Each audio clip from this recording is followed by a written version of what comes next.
The stormy marriages of Henry VIII. When people think of King Henry VIII, they often think of two things: his many wives and his break from the Catholic Church. Henry ruled England during a time of big changes, but what made him famous were his 6 marriages, 2 of which ended with his wives being executed. This is the story of how one king's desire for love, power, and a son changed history forever. Catherine of Aragon, the first wife. Henry's first wife was Catherine of Aragon. She had been married to Henry's older brother, Arthur, but Arthur died young, so Henry married her in 1509 with the church's approval. They were married for 24 years. Catherine gave birth to several children, but only one, Mary, survived. Henry wanted a son to continue his royal family line. When Catherine couldn't give him one, Henry started looking for a new wife. Anne Boleyn, the wife who changed everything. Henry fell in love with Anne Boleyn, one of Catherine's ladies-in-waiting. She was smart and strong-willed. Anne refused to be just another girlfriend. She wanted to be queen. But the church wouldn't allow Henry to divorce Catherine. So Henry broke away from the Catholic Church, started the Church of England, and made himself the head of it. Then he married Anne in 1533. Anne gave birth to a daughter, Elizabeth, but no sons. After several miscarriages, Henry grew tired of her. In 1536, Anne was accused of cheating, lying, and even witchcraft.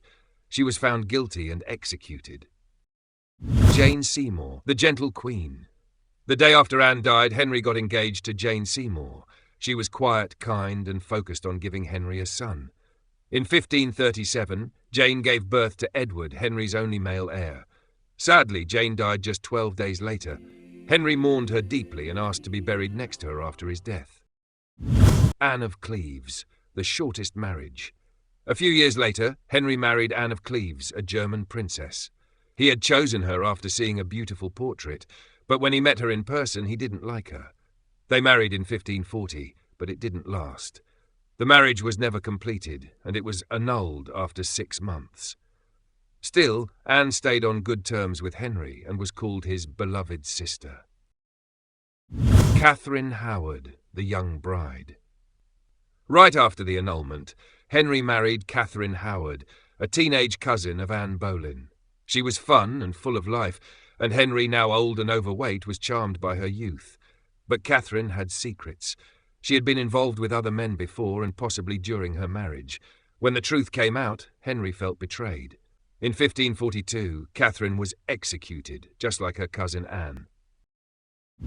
Catherine Parr, the survivor. Henry's last wife was Catherine Parr, a smart and kind widow. They married in 1543. She helped care for Henry in his final years and helped bring his daughters, Mary and Elizabeth, back into his life. Catherine Parr outlived Henry. She was the only wife who survived him. After Henry died in 1547, she married again and lived a short but peaceful life. Henry VIII's marriages were not just personal stories. They changed religion, politics, and the future of England. His actions helped create the Church of England, gave us the reign of Elizabeth III, and showed how the lives of 6 women shaped a nation's history.